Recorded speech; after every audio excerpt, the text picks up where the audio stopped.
এটা মায়ের মন্দিরের ভিতরে।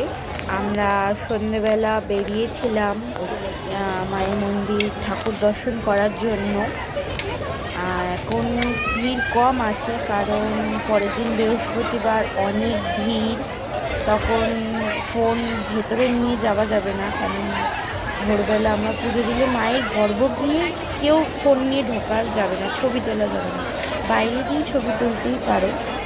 আমরা যেমনি এখনই রাত্রিবেলা বাইরে দিয়ে ছবি তুলছিলাম, ভিডিও করছিলাম, সবাই দাঁড়িয়েছিল, যে সবাই বলছিল মা দেখা, সবাই দাঁড়িয়েছিল মায়ের মুখ দর্শন করার জন্য। কারণ একটু আগে সন্ধ্যের আরতি হচ্ছিল।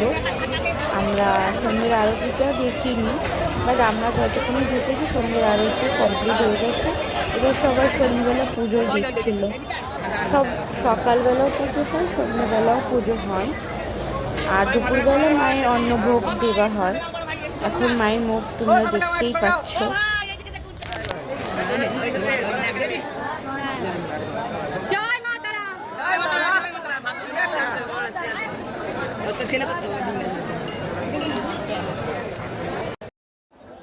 হ্যালো, আজকে মন্দিরে এসেছি সন্ধ্যেবেলা।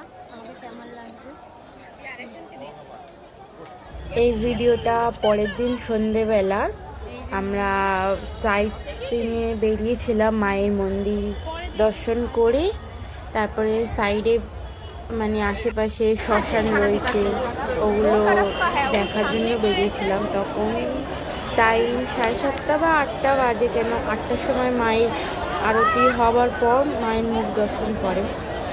আরতিটা দেখার মতন, খুব সুন্দর। এবার আমরা শ্মশানে গেছিলাম, তোমরা দেখতেই পাচ্ছ। এবার শ্মশানে যাচ্ছি। শ্মশানটা নির্ঝুম। আগের শ্মশানটা খুব ভালো ছিল, কারণ নির্ঝুম, কোনো আলো ছিল না। এখন একটু আলো হয়ে গেছে, বাট এখনও খুব ভালো, মানে এত নিস্তব্ধ। আর সব পুজো হচ্ছে শ্মশানে, যে আমরাও একটু শ্মশানে পুজো দিচ্ছিলাম। দিয়ে টিয়ে আমরা বাইরের দিকে বেরিয়ে চলে এসেছিলাম। তোমরা এটা দেখতে থাকো।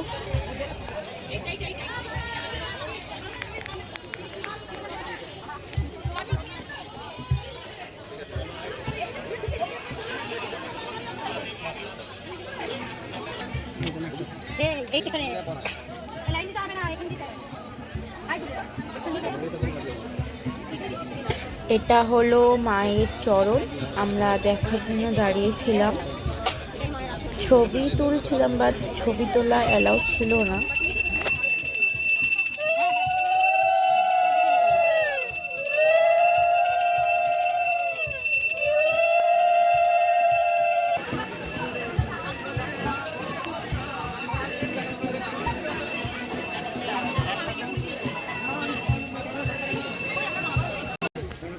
আমরা শ্মশান ঘাটে এসেছি।